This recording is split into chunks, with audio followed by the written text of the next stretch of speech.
Hey, it's Raj and Phil here with Boys on Film, and we are in London at Central St. Martin's College for the Justice League experience.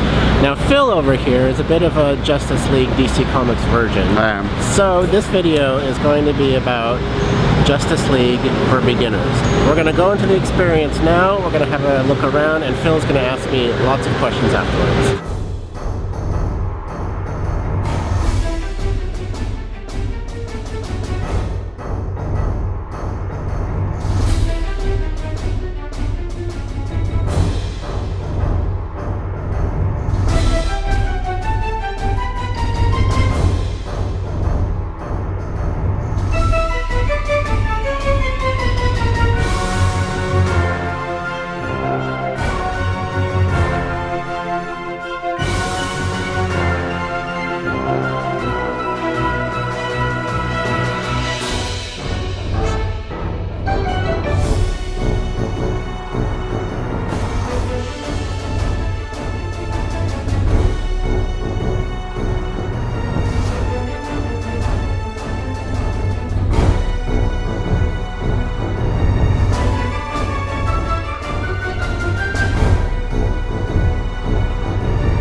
So, Phil and I just finished with the Justice League experience, and Phil doesn't really know a lot about Justice League, but we thought we'd give him the opportunity to ask some questions for a little beginner's guide to the Justice League. Yeah, I really enjoyed that, first of all. I was kind of expecting it to be just one screen with a little short promo film of, say, 10 minutes just to introduce you to the movie, but it was full of replicas and full of little rooms that were purposely inside built. The movie, sort of, yeah. I was into it, and I kind of have a fondness for Batman as a superhero, so I'm glad that he is part of that movie. Yeah. And that they built, what was it called? The Flying Fox. Flying Fox, there we go.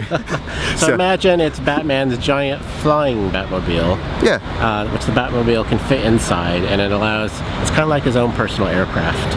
It's just a shame it's Ben Affleck. I like Batfleck. With his chin in. Yeah.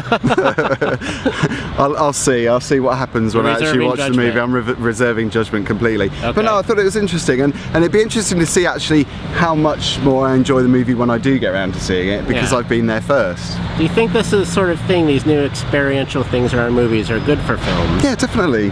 And nice to see the merchandise that wasn't for sale as well.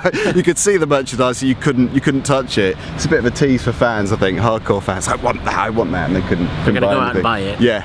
I don't think I'll go that far though to actually buy stuff. Okay. Do you buy all the models? You do, don't you? I did, not everything obviously, because who has room for all that, but yeah, I do buy DC action figures. I have a very vast display of them in my house that the cleaning lady always knock over. Oh no. But yeah.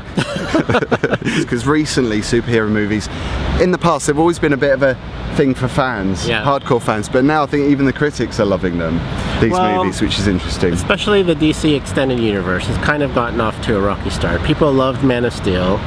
Critically, Batman v Superman and Suicide Squad didn't resonate with the critics at all, but the fans really enjoyed it. But Wonder Woman though. Wonder Woman knocked it out of the park. That was a big hit, wasn't it? It was fantastic. It's still doing quite well as it's coming up, as it's just been released on Blu-ray. And so this is the fifth film in the franchise. Yeah. And yeah, so far people around the world have seen about 30 minutes of it in special little promo screenings, and they're absolutely freaking out over it. So I've been waiting my whole life to see this movie. I can actually die knowing this thing actually happened, because they've tried many times to make this happen, and it's just never got off the ground. I think George Miller tried to do it.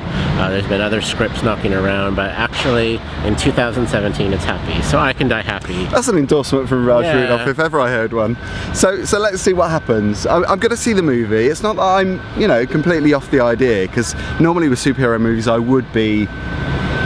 it would be hard for me to be convinced that it was a good idea to sit through, especially some of them are so long. They're more than 2 hours, aren't they, these superhero movies? This one's exactly 2 hours. Oh, okay, that's a nice length. I can deal with that. Maybe I'll twist Phil's arm into doing a Justice League review when it drops next week. Did you have any other questions, Phil? I don't really. I think I will have when I get around to seeing the movie. Okay. Because a lot of it I don't know of, because I'm not a fan and I don't follow these characters. So a lot of it I'll be in the dark with, I think, I'm sure. But if it's an action film, which obviously it is, it's going to grab me, I think. Well, you have me here to answer all your questions. Okay, I'm glad about that. So we'll see you next time. Don't forget to like and share us and subscribe if you haven't already, and we'll see you on the next video.